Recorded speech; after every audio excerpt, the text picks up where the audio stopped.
Hey everyone, it's Yusef for Dad's Free Time Game Reviews, where I review the games that I play when no one needs me. Today's game is Majin in the Foresaken Kingdom for Xbox 360 and PlayStation 3.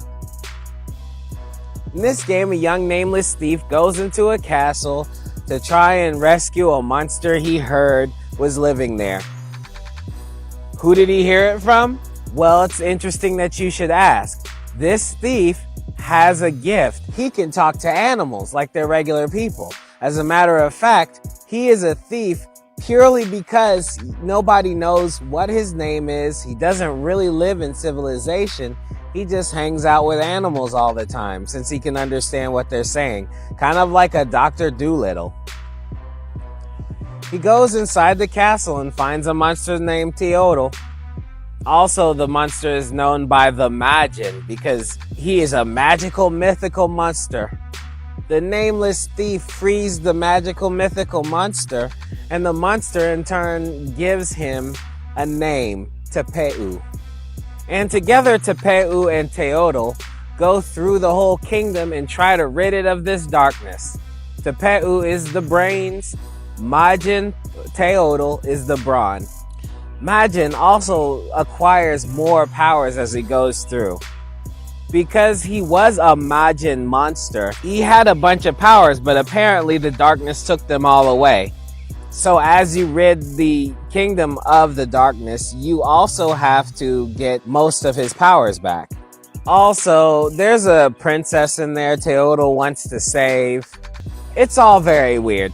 Look, the big problem I have with this story is that it's really stretched out far, and it's a very small amount of story.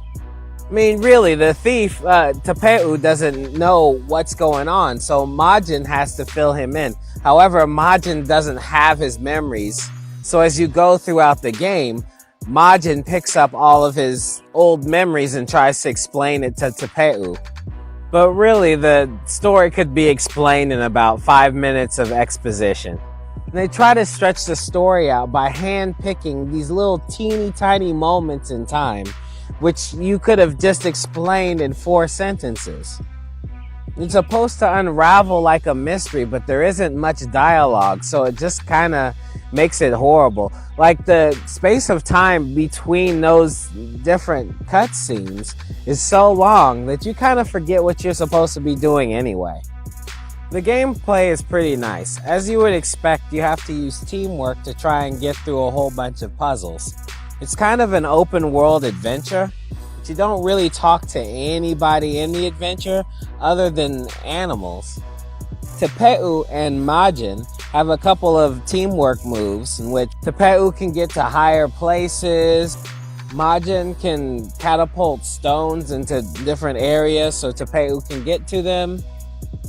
It's basically a lot of using Tepeu to try and open a way for Majin to come through. Or Tepeu using some small crevices to get through to different spots so he can get the needed power-ups for Majin to get stronger. It's very important for Majin to be as strong as possible. There are also some stealth areas in which you kind of creep up on people and stab them with your little weapon. The only problem is once you've done a stealth kill, it's not really a kill. The bad guy stays on the ground. The only person that can eat up the darkness is the Majin. So you want to try and stealth kill people as close to the Majin as possible so that he can absorb the darkness and they can't get up. Otherwise, they'll get up in like 4 minutes or so. This game is a pretty good puzzle game. Above average. You get a map of every place that you've been to, complete with a list of power-ups in the area. You can also obtain costume pieces that will give you attributes. You can also obtain costume pieces that will change your Majin. My only problem with the costume pieces is that the attributes aren't very clear on what they are. I mean, what the heck is effort? Like, if you put something on, you have an attribute called effort. What is that? There's another piece of clothing that if you put it on, it gives you an attribute of swordsmanship. Most people would think that the swordsmanship attribute would make them stronger, but all it really does is give you more defense against monsters with swords. So, who cares? And that leads me to the fighting parts of the game. The fighting parts of the game are interesting enough. They consist of you coming in and trying to stay alive until the Majin comes and beats people up long enough for you to both do a teamwork super move. If you do enough of teamwork super moves for that moment, you build up a meter, and when the meter is at the top, you can do a super move that'll wipe out the area. But by the time you get the meter to the top, most of the people are wiped out anyway. So it doesn't really matter. To tell you the truth, you don't even really need to be in the fight. You can just keep pointing at people for Majin to destroy. As a matter of fact, you are really a non-factor. Like the most non-factor I've ever played in any game. The more you build up, the more Majin gets strong as well. Majin's strength far surpasses yours. I mean, his strength is so awesome that he can heal you.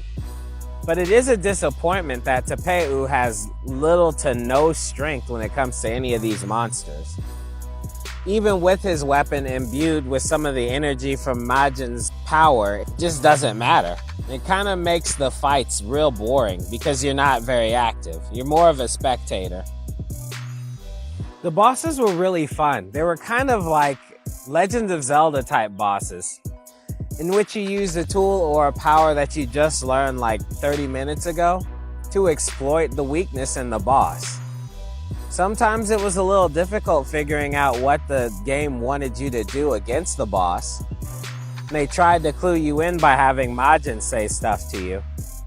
Which is cool because in most of the games I've been playing recently, it's just me jumping around trying not to get hit, but trying to hit the other person more times than they hit me.